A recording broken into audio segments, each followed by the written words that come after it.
नमस्कार मित्रांनो, आपण पाहत आहात एज्युकेशन अँड जॉब टिप्स आणि आज आपण पाहणार आहोत EPS 95 पेन्शन धारकांसाठी एक मोठी आणि ताजी बातमी।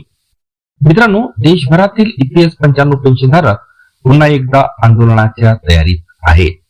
ताज्या माहितीनुसार दिल्लीतील जंतर मंतर येथे हजारो निवृत्त कर्मचारी एकत्र येऊन मोठा आंदोलन करत आहेत। त्यांची मुख्य मागणी काय आहे तर किमान पेन्शन 1000 वरून 7500 करावी आणि महागाई भत्ता DA लागू करावा। मित्रांनो, पेन्शन धारकांचे म्हणणे आहे की 1000 मध्ये आजच्या महागाईमध्ये जगणे अशक्य झाले आहे, त्यामुळे सरकारने तातडीने निर्णय घ्यावा। आता सरकारची भूमिका काय आहे ते पाहूया।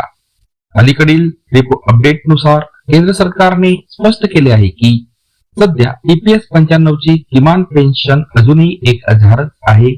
कोणतीही वाढ अधिकृतपणे जाहीर करण्यात आलेली नाही। म्हणजेच मित्रांनो, सोशल मीडियावर जी 7500 पेन्शनची बातमी फिरत आहे ती अजूनपर्यंत फक्त मागणी आहे, निर्णय नाही।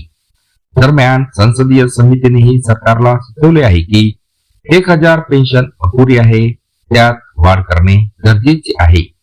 याशिवाय सरकार EPFO 3 या मोठ्या सुधारणा प्रकल्पावर काम करत आहे, ज्यामुळे पेन्शन सिस्टम डिजिटल आणि सोपी होणार आहे, क्लेम सेटलमेंट वेगवान होणार आहे। पण सगळ्यात महत्त्वाचा प्रश्न, पेन्शन वाढणार का? तर यावर सध्या चर्चा सुरू आहे। प्रस्ताव हा 7500 पर्यंत वाढ आहे, अंतिम निर्णय अजून बाकी आहे। मित्रांनो, यामध्ये एक गोष्ट लक्षात ठेवा, सरकारकडून अधिकृत नोटिफिकेशन येईपर्यंत कोणतीही बातमी फक्त अफवा असू शकते। त्यामुळे तुम्ही किंवा तुमच्या घरातील कोणी EPS 95 पेन्शन धारक असेल तर ही माहिती नक्की शेअर करा। अशाच लेटेस्ट सरकारी अपडेटसाठी आमच्या चॅनलला सबस्क्राईब करा आणि बेल आयकॉनला दाबा। धन्यवाद।